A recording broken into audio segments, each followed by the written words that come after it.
네, 저희들 같은 경우는 그냥 삶이 먼저였고 그 다음에 문학이 나중에단 말이에요. 근데 우리 이광복 소설가님은 삶보다도 하여튼 문학이 먼저였어요.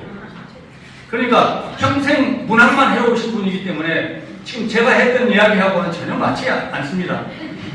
그래서 이제 우리가 그런 차원에서 이제 봐주셔야 되고, 또 선생님께서는 등단 이후에 진짜 많은 작품을 발표하셨어요. 그리고 소설가가 하면은 장편 소설을 하나쯤은 내야지 그게 소설가라고 이야기를 할 수 있는데, 우리 이광복 소설가님께서는 등단 이후에 최초에 쓴 장편 소설이 무엇이고 그 쓴 연도는 언제쯤인지 그것이 좀 알고 싶습니다. 제가 시곡으로 2번 입상을 하고 노필전으로 입상을 하고 소설 추천을 하고 그랬습니다만 이렇게 여러 장르에서 입상한 것도 좀 드문 경우가 아닌가 생각을 합니다. 이 대목에서 잠깐 짚고 넘어갈 게 있는데, 저희도 큰아버지는 1906년생, 큰어머니는 1910년생, 저를 낳으신 아버지는 1911년생, 저를 낳으신 어머니는 1922년생 그렇습니다. 제가 늦둥입니다. 생가에서도 늦둥이, 양자에서는 도마를 알고 있고, 그러니까 부모님들의 노동력이 없는 겁니다. 제가 학교한테는. 그래서 제가 분파를 해야 되는 것입니다. 뭐 가는데. 그런데 저를 낳으신 어머니가 언변이 참 좋습니다. 저는 여기 어머니들이 많이 계신데 어머니들을 거룩한 분이라고 생각합니다. 그래서 어머니와 또 초주기 신자들 많이 계신데 저는 어머니와 수녀님을 달리 봅니다. 어머니는 거룩한 존재입니다. 독신으로 사시는 분들은 저 거룩하게 생각하지 않습니다. 우리 어머니는 억울하게도 58개에 돌아가셨는데 저를 포함해서 우리의 10만 명을 낳았습니다. 축사로 하는 것도 아닌데 그렇게 많이 낳습니다. 스케줄 믿고 7만 명을 키우셨는데 이 언변이 그 언변 중에 다수 여쭤놓고 이 양반은 남북 기업자도 모릅니다. 그런데 제가 학교 갈 때 그 졸고 생각하는 걸 보면서 하실 말씀이 있습니다. 댓글을 배워서 말글을 풀고 말글을 배워서 손글로 풀어라. 조금 배워서 많이 활용을 하면 얼마든지 훌륭한 사람이 될 수 있다는 것이 어머니의 가르침입니다. 대단하지 않습니까? 네. 대단한 겁니다. 어떻게 들었는지 참을인자 쓰시면 살인되면 우리 어머니가 참을인자를 어떻게 하겠습니까? 몰라요. 그래서 들은 걸 가지고 딱 전달해서 가르침을 전해주시는 건데, 그런 어머니의 가르침을 받으면서 제가 독하게 이제 책을 읽고 구독하고 했습니다. 그래 웬만한 국내 작품들 거의 다 읽었다고 보시면 됩니다. 그러는 과정에 신생 고려원이라고 하는 출판사가 생겼습니다. 지금은 뭐 유명무실했잖아요. 한때 잘 나가던 출판사입니다. 그 출판사에서 신예 작가 장편, 전작 5명의 작가에게 각각 한 편씩 수록해서 출판을 한 적이 있습니다. 여기 소설가들이 많이 계시니까 잘 아실 겁니다. 그때 제가 풍랑의 도시라는 장편을 전작으로 썼습니다. 그리고 나서 78년에 그 책을 단행을 했습니다. 그리고 다른 4분의 작가와 더불어서 5명의 신간이 신문에 5단통 광고를 빵빵 치면서 밀어붙이던 그런 추억이 있습니다만, 그게 78년의 일입니다. 그리고 이어서 다음 질문이 나올 것 같아서 애둘러 말씀드리자면 그 이듬해 79년이 되었습니다. 광화문에, 무교동에 광화문 출판 판매 주식회사 큰 서점이 있습니다. 그 서점의 사장이 여승구 씨인데 그 서점에서 월간 독서라는 잡지를 냈습니다. 그 월간 독서에서 장편소설 현상 모집을 하는데 제가 한 달 만에 목신의 마음이라는 장편소설 응모를 했는데 그것이 당선이 돼서 상금을 일시불로 200만 원을 받게 되었습니다. 그런데 그 전에 제가 77년에 결혼을 했고 78년에 풍랑의 도시를 썼고 79년에 목신의 마음을 썼는데 79년 목신의 마음을 쓰기 현재 제가 성동구 자양동 미니 2층의 지하실에서 전세를 사는데 전세 보증금이 230만 원이었습니다. 그때 이제 연년생 딸을 낳았는데 매일 분유 G80 한 캔이 800원이었습니다. 연년생 딸이 이 분유를 먹어야 되는데 분유값을 댈 길이 없었습니다.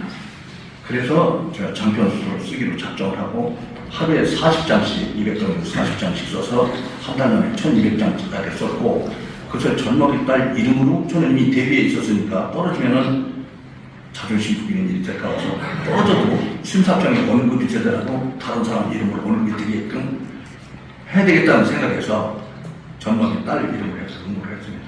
근데 그것이 당선이 됐습니다. 그리고 전세보증금 230만원 플러스 일시불로 받은 상금 430만원 가지고 은행 돈을 얻어서 동대문구 장안동에 11평짜리 서민 아파트를 샀습니다.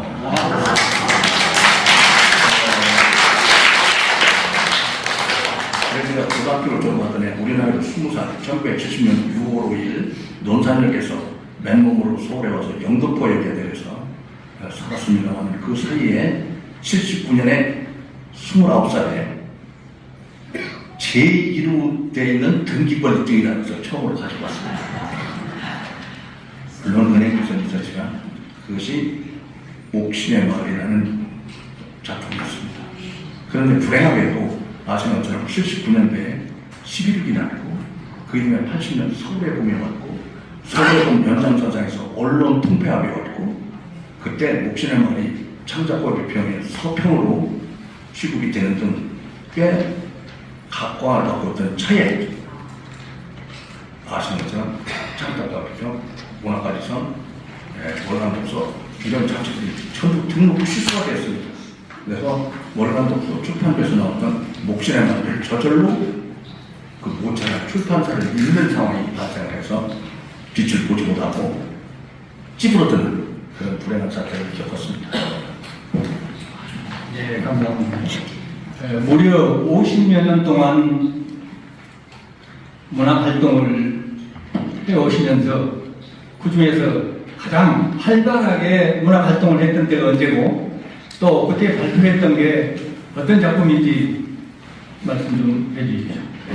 예, 말씀드리겠습니다. 지금 제가 먼저 질문을 못 들은 이유가 아주 다 문인들이신데 제가 아주 특별하신 분이 오셨어요. 왜 자리가 없어서 저 뒤에 계시길래 왜 제 솔직함을 보셨죠? 오시라고 이쪽으로 안내드리라고 했는데 잠깐 일어나서 예, 여러분 반갑습니다. 임영웅입니다. 제가 이 어른을 중대 소개 안 할 수가 없어요. 원래 평안남도 출생이신데 이명우 회장님이십니다. 여기 잘 들으세요. 일찍이 이북 오도민의 이북 오도청이라고 하죠. 이북 오도민의 회장 겸 평안남도 지사를 하셨어요. 평안남도 지사. 우리 지금 여생 잘 아시죠? 회장님, 우리 지금 여생 예. 저 월남하신 분들은 다 아신다. 대단하신 분입니다. 근데 여기서 좀 잠깐 해야 돼요. 왜 그러냐면 평안남도 지사를 하셨는데 문학에 대한 이해가 아주 깊으세요. 네. 그래서 제가 자랑스럽게 생각합니다. 우리 문인들은 잘 아셔야 됩니다. 제가 소설 쓰니까 평남의 소설이 엄청 강합니다. 왜냐하면 우리 문협회 초대 이사장을 지내신 늘몸 전영택 선생님, 이 어른이 목사님이시잖아요. 이분이 바로 1894년 평양 출생입니다. 그 다음에 우리나라 최초의 문예지 창조를 창간하신 주체인 김동인 선생이 1900년 평양 출생입니다. 그래서 전영택 선생하고 김동인 선생하고 일본 유학을 같이 가서 그 중에 전영택 선생이 존장이니까 받들어 보시면서 창조를 창간했습니다. 그런가면은 평안남도 아까 말씀드렸잖아요. 우리 안영 선생님 스승이신 황순원 선생님이 1915년 평양 대동 출생입니다.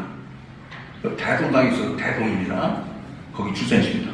평남의 소설이 이렇게 강합니다. 그런가 하면은 이 자리에 와 계신 이명희 선생님 박가들은 유명한 단에신 윤병로 평론가 평양 서범 출신 중 하나. 나중에 이제 인사하세요. 그 다음에 저 서울대 인문대 학장을 지내셨죠. 그 다음에 저 유명한 시국작가 이근삼 선생 서강대 신문대학원장 돌아가셨죠. 이어른이 평양도 쪽입니다. 우리 평양과 평남의 문학이 굉장히 센데 바로 평안남도 지사를 하셨어요.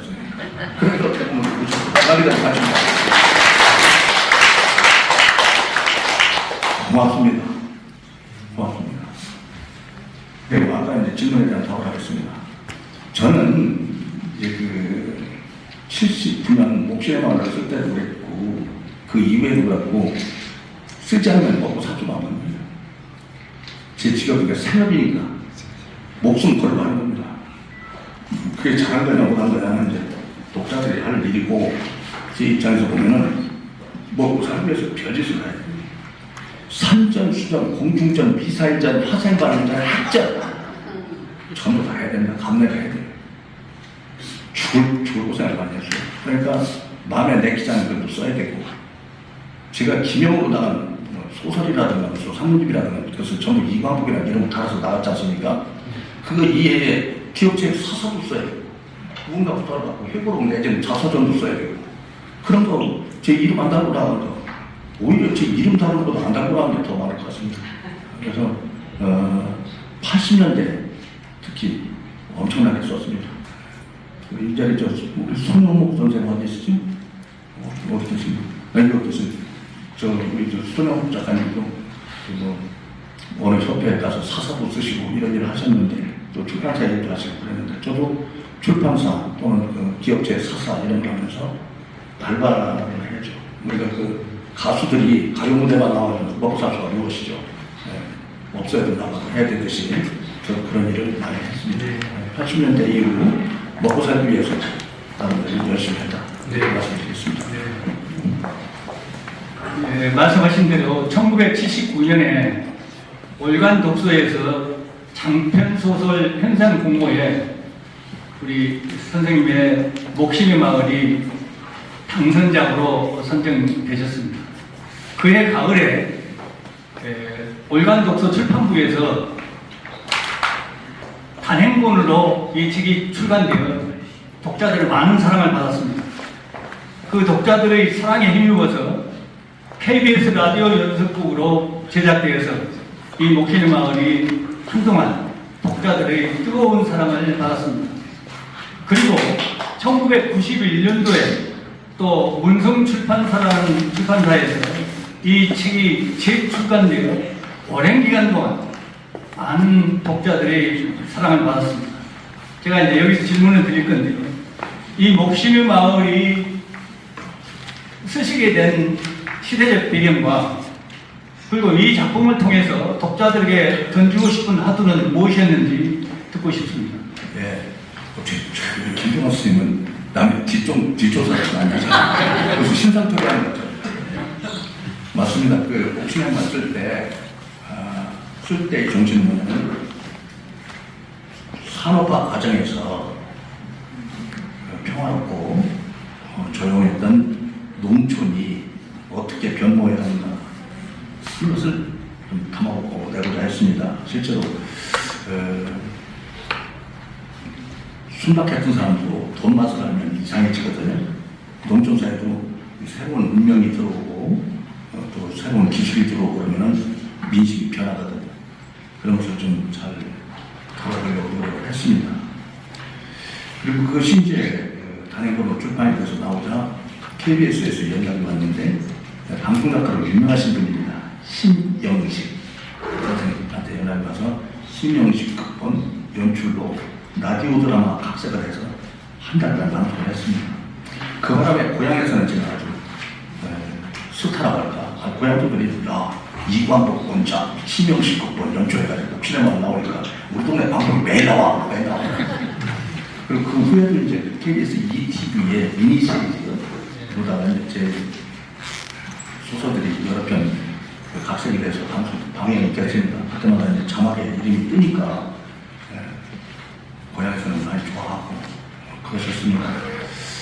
물론 영화화가 되고 방송이 되고 그런 걸 기대하고 쓰는 것은 아닙니다만 그래도 열심히 쓰니까 생각지도 않은 그런 부가가 있더라 하는 말씀을 드립니다.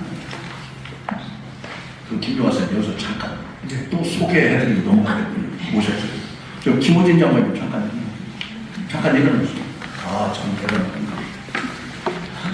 우리 저쪽 좀 쳐다보세요. 뒤.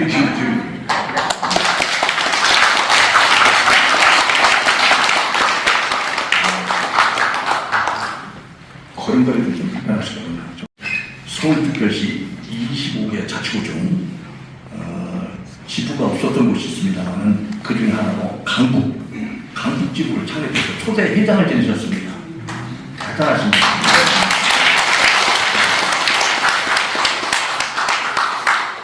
첫 소설집으로는 문경의 세력이라는 책이 있습니다. 맞죠, 장관님? 그리고 이 문경의 세력은 한국문학 서울신문학상을 받으셨습니다. 저는 이렇습니다. 한번 딱 기억하면 정확하지 않나요? 맞죠? 네, 맞습니다. 제가 그리고 겸손하시니까 아시아에서 두 번째로 겸손하십니다. 첫 번째로 겸손하다고 잘 모르겠습니다. 감사합니다. 지금까지 수없이 많은 작품을 발표해 오겠습니다. 그 작품 수로 말하면 우리가 손으로 꼽을 수도 없을 정도로 많이 써오셨어요. 그래서 등단하신 이후에 지금까지 몇 권의 저서를 출간하셨고 또 출간하신 저서 중에서 가장 애착이 가는 작품이 있다면 뭐가 있을까요? 제 이름으로 나온 책이 한 40권 정도 될 것 같습니다.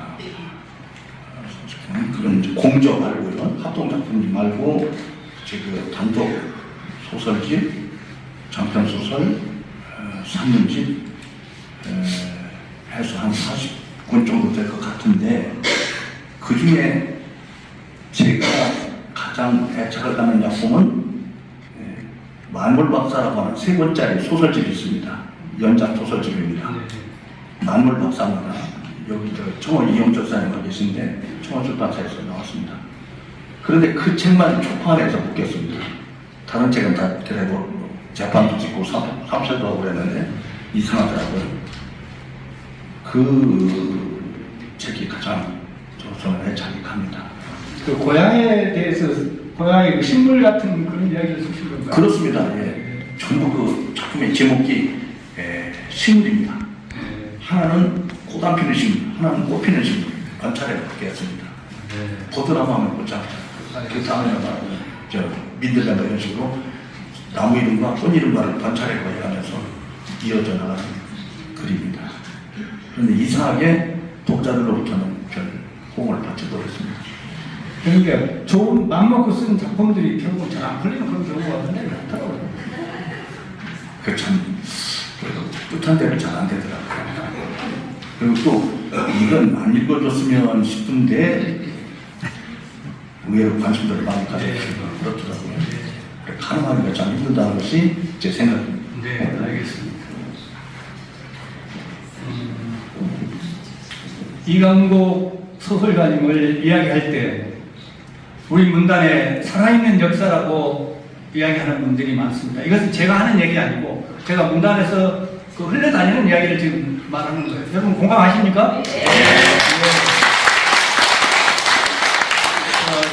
체육계에는 레전드란 말을 많이 써요. 예를 들어서 실무 황태자 누구예요? 이만기. 테니스 황제 누구예요? 우리나라. 이영기예요. 그런 사람들을 레전드라고 이야기합니다. 저는 우리 문단에 레전드라는 이름을 붙일 수 있는 작가가 여러분들 누구라고 생각하세요?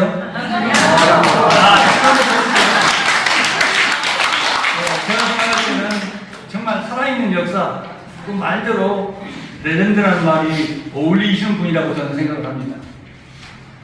이번에는 질문의 각도를 좀 달리 해볼 건데요. 지금까지 수없이 많은 소설을 써오셨는데 이강복 소설가님의 소설을 한마디로 정의한다면 어떻게 정의할 수 있을까요? 예, 레전드 이런 말씀은 너무 과하고요. 이제